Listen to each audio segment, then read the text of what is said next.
Thank you, Mr. Chairman. I want to thank all you guys to be here, or for being here. I appreciate it, Command Sergeant Major. Rock on, dude. Take care of the boys when you get overseas, and girls. I appreciate your efforts. My personal history with Afghanistan, I didn't get there until 2003 for my first tour. I held one of my friend's hands as he died in the old cache when it was a tent. We had a satellite phone next to his ear, listening to his wife cry out to him and to God because she knew that she'd never see her husband alive again. When this started happening, I could not sleep. My wife told me just to go back to Afghanistan, so I linked up with one of the groups you referred to in your testimony, and I wound up in Abu Dhabi and Dubai processing people that civilians extracted with the help of a foreign government, because our government willfully and knowingly abandoned American citizens and our allies to terrorists. So I got a couple questions for you guys. Was there a written plan for this exfiltration? Colonel? I did not see a written plan for the exfiltration for this specific mission. Okay, I'm so sure there were orders given, though. Right, reading through here, you were planning you were building an airplane flight. Okay, we had X amount of years to figure this out. Everybody from the Biden administration says their hands were tied because of the Doha agreement, so they should have known that something was happening. And when I say the Biden administration, I mean Secretary Blinken, General Austin, now SecDef, and General Milley. They are all culpable in the deaths of all of these people because they are incapable of doing their jobs. Everybody, I'm a retired Navy SEAL, sorry, should have thrown that out there. So I understand that NEOs are the purview of the State Department, and they waited so long to turn this NEO authority over to the DOD to activate it, they're responsible for all these people's deaths. That is a fact. Have any of you, in your vast military experience, ever heard of a plan where you would intentionally withdraw all the military forces that are protecting civilians out before you would pull the civilians out? Anybody? No. Colonel? Other Colonel, rather?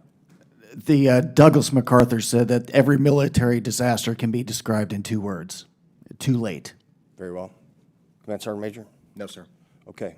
Why did the Biden administration, in your opinion, Command Sergeant Major, I will not ask you this question, why, in your opinion, did the Biden administration continue to lie about the number of American citizens that they willfully abandoned to terrorists in Afghanistan? I couldn't even begin to speculate.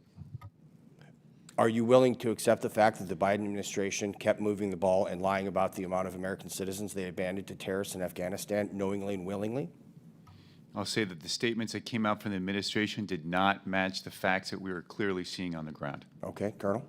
I was very troubled that I believe 90% of the evacuees were not people who had were not Afghans who had worked for the U.S. government or the U.S. military. Getting there. I've got interpreters who were still on the ground that we're trying to get their SIVs, trying to get them out. And the fact that this withdrawal often was the withdrawal of the well-connected and not the people who are SIV holders, I think deserves serious examination. Very well. Thank you, Colonel. How many of our NATO allies that have been fighting this fight for a long time, since 2003 when the Lithuanians were trying to get into NATO, how many of our NATO allies wanted to follow this timeline and get out of Afghanistan on the arbitrary timeline that the Biden administration set? How many of our NATO allies wanted to go on that timeline, to the best of your knowledge, Colonel? None that I know of. Colonel? I'm not privy to that. Okay, I am. The answer is 0. Nobody wanted to leave from NATO. This has been a NATO fight for a very long period of time, and you guys didn't even address this. So this would have fractured NATO. It's unbelievably irresponsible that the Biden administration would completely blow off all of our NATO allies. None of them wanted to leave. And then everybody quotes that we'd have 2,500 U.S. forces in the country. That's not enough. That's not true. There would have been 10 to 12,000 forces, it would have been an MND again. So Combined Joint Special Operations Task Force that I was with, we would have had the same thing, CJTF 180, all the guys here at 10th Mountain. It would have been the same type of thing. So they're lying. And here's the most important question I can ask anybody here. Who has been fired for this? No one. Colonel, to your knowledge? No one that I know of. Okay, so this is the most disgraceful thing that I can think of that the United States government has ever done in our entire history, and 0 people have been held accountable from the Biden administration. 0, right? How about the military writ large? 0. Who was the ground force commander? What's he doing now? You guys know? Do you? Do you know who it was? Yeah, Admiral Vaisley, and then it was General Donahue. I will say, in their defense, they were given an impossible situation, and they showed extraordinary leadership when every single aspect of what was going on turned into total chaos for things that were outside of their control. I get it. Senator Tom Cotton, when he was questioning General Milley, asked him one thing. He said, "Why have you not resigned yet?"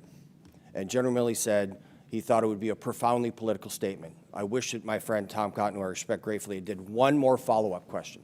General Milley, if intentionally abandoning American citizens and our allies to terrorists, many of them to certain death, is not worth making a political statement, what, in your estimation, General Milley, is?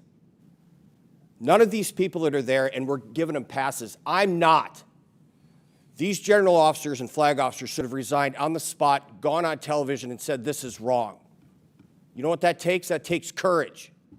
We have so many things wrong with our military at the senior levels and in the Biden administration. It's embarrassing. These people, I'm calling for them to resign. General Milley should not have a retirement. He should not. General Austin should be, I don't know what the heck he should be doing, but he sure as hell should not be leading our military. He's a disgrace. Mr. Chairman, I appreciate you allowing me to speak my piece here, and I yield back. Thank you.